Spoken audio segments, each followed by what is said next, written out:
英語聞き流し10分間、名作リスニング、英語テキストと MP3 ダウンロード、その他の物語は、ホームページよりご利用いただけます。88thpp.com 88thpp.com The Emperor's New Clothes. Many years ago, there was an emperor who was so excessively fond of new clothes that he spent all his money in dress. He did not trouble himself in the least about his soldiers, nor did he care to go either to the theater or the chase, except for the opportunities then afforded him for displaying his new clothes. He had a different suit for each hour of the day, and as of any other king or emperor, one is accustomed to say, he is sitting in council, it was always said of him, the emperor is sitting in his wardrobe. Time passed merrily in the large town which was his capital. Strangers arrived every day at the court. One day, two rogues, calling themselves weavers, made their appearance. They gave out that they knew how to weave stuffs of the most beautiful colors and elaborate patterns, the clothes manufactured from which should have the wonderful property of remaining invisible to everyone who was unfit for the office he held, or who was extraordinarily simple in character. These must, indeed, be splendid clothes, thought the emperor. Had I such a suit, I might at once find out what men in my realms are unfit for their office, and also be able to distinguish the wise from the foolish. This stuff must be woven for me immediately. And he caused large sums of money to be given to both the weavers in order that they might begin their work directly. So the two pretended weavers set up two looms, and affected to work very busily, though in reality they did nothing at all. They asked for the most delicate silk and the purest gold thread, put both into their own knapsacks, and then continued their pretended work at the empty looms until late at night. I should like to know how the weavers are getting on with my cloth, said the emperor to himself, after some little time had elapsed. He was, however, rather embarrassed, when he remembered that a simpleton, or one unfit for his office, would be unable to see the manufacture. To be sure, he thought he had nothing to risk in his own person, but yet, he would prefer sending somebody else, to bring him intelligence about the weavers and their work, before he troubled himself in the affair. All the people throughout the city had heard of the wonderful property the cloth was to possess, and all were anxious to learn how wise, or how ignorant, their neighbors might prove to be. I will send my faithful old minister to the weavers, said the emperor at last. After some deliberation, he will be best able to see how the cloth looks, for he is a man of sense, and no one can be more suitable for his office than he is. So the faithful old minister went into the hall, where the knaves were working with all their might, at their empty looms. What can be the meaning of this? Thought the old man, opening his eyes very wide. I cannot discover the least bit of thread on the looms. However, he did not express his thoughts aloud. The impostors requested him very courteously to be so good as to come nearer their looms, and then asked him whether the design pleased him, and whether the colors were not very beautiful, at the same time pointing to the empty frames. The poor old minister looked and looked, he could not discover anything on the looms, for a very good reason, viz., there was nothing there. What? Thought he again. Is it possible that I am a simpleton? I have never thought so myself, and no one must know it now if I am so. Can it be, that I am unfit for my office? No, that must not be said either. I will never confess that I could not see the stuff. Well, Sir Minister, said one of the knaves, still pretending to work. You do not say whether the stuff pleases you. Oh, it is excellent, replied the old minister, looking at the loom through his spectacles. This pattern, and the colors, yes, I will tell the emperor without delay, how very beautiful I think them. We shall be much obliged to you, said the impostors, and then they named the different colors and described the pattern of the pretended stuff. The old minister listened attentively to their words, in order that he might repeat them to the emperor, and then the knaves asked for more silk and gold, saying that it was necessary to complete what they had begun. However, they put all that was given them into their knapsacks, and continued to work with as much apparent diligence as before at their empty looms.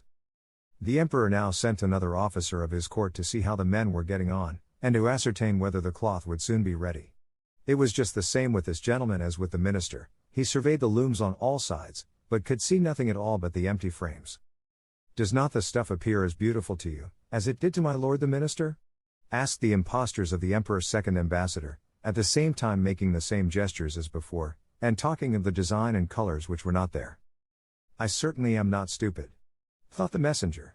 It must be, that I am not fit for my good, profitable office. That is very odd, however, no one shall know anything about it. And accordingly he praised the stuff he could not see, and declared that he was delighted with both colors and patterns. Indeed, "Please your imperial majesty," said he to his sovereign when he returned, "the cloth which the weavers are preparing is extraordinarily magnificent." The whole city was talking of the splendid cloth which the emperor had ordered to be woven at his own expense. And now the emperor himself wished to see the costly manufacture, while it was still in the loom.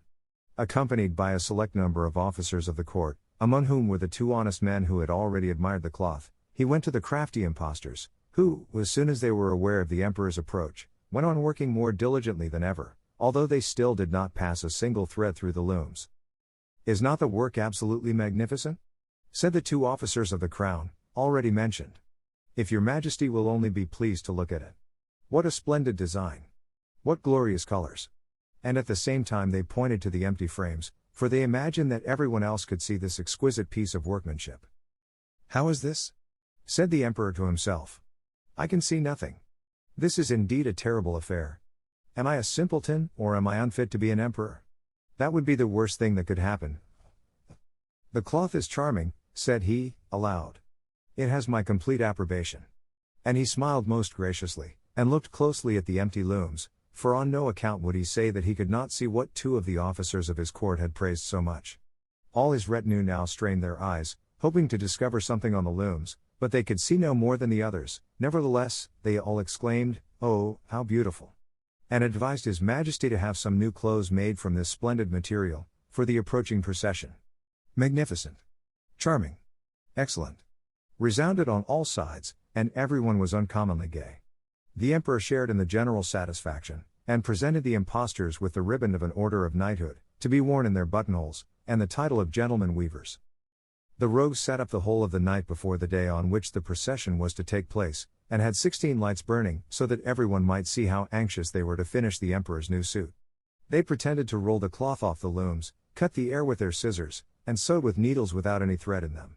"See," cried they, at last. "The emperor's new clothes are ready." And now the emperor, with all the grandees of his court, came to the weavers, and the rogues raised their arms, as if in the act of holding something up, saying, "Here are your majesty's trousers. Here is the scarf. Here is the mantle. The whole suit is as light as a cobweb, one might fancy one has nothing at all on, when dressed in it. That, however, is the great virtue of this delicate cloth." "Yes indeed," said all the courtiers, although not one of them could see anything of this exquisite manufacture. "If your imperial majesty will be graciously pleased to take off your clothes, we will fit on the new suit, in front of the looking glass." The emperor was accordingly undressed, and the rogues pretended to array him in his new suit, the emperor turning round, from side to side, before the looking glass. "How splendid his majesty looks in his new clothes, and how well they fit," everyone cried out. "What a design! What colors! These are indeed royal robes." "The canopy which is to be borne over your majesty, in the procession, is waiting," announced the chief master of the ceremonies. "I am quite ready," answered the emperor. "Do my new clothes fit well?" asked he, turning himself round again before the looking glass, in order that he might appear to be examining his handsome suit. The lords of the bedchamber, who were to carry his majesty's train, felt about on the ground, as if they were lifting up the ends of the mantle, and pretended to be carrying something, for they would by no means betray anything like simplicity, or unfitness for their office. So now the emperor walked under his high canopy in the midst of the procession, through the streets of his capital, and all the people standing by, and those at the windows, cried out, "Oh! How beautiful are our emperor's new clothes! What a magnificent train there is to the mantle, and how gracefully the scarf hangs!" In short, no one would allow that he could not see these much admired clothes, because, in doing so, he would have declared himself either a simpleton or unfit for his office.